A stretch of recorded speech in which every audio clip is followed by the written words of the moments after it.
بسم اللہ الرحمن الرحیم۔ السلام علیکم۔ ممنوعہ درخت کی تعین کے بارے میں اختلاف۔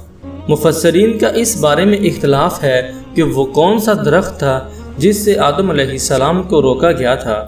بعض مفسرین کا خیال ہے کہ وہ انگور کا درخت تھا، اور اس کے کہنے والے حضرت ابن عباس رضی اللہ عنہ، ابن مسعود، سعید بن جبیر رضی اللہ عنہ، شعبی، جودہ بن حبیرہ، محمد بن قسیم رحم اللہ۔ یہودیوں کا خیال ہے کہ وہ گندم کا پودا تھا، اور یہ بات حضرت ابن عباس رضی اللہ عنہ سے ایک روایت میں، اور حضرت حسن بصری، وہب بن منبع، عطیہ عوفی، ابو مالک، محارب بن تسار اور عبد الرحمن بن ابی لیلہ سے مروی ہے۔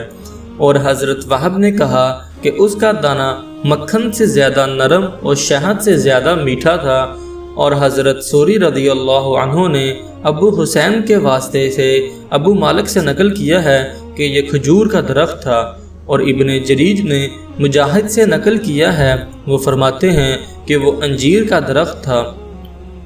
قتادہ ابن جریج اسی کے قائل ہیں، اور حضرت ابو العالیہ نے کہا کہ وہ ایسا درخت تھا کہ اس کے کھانے سے بول و براز کی ضرورت یا ہوا خارج ہونے کی شکایت ہوتی تھی، اور یہ چیزیں جنت کے شایان شان نہیں تھی۔ یہ کوئی بڑا اختلاف نہیں ہے، ویسے اس کو اللہ تعالیٰ نے متعین نہیں کیا ہے۔ اگر اس کی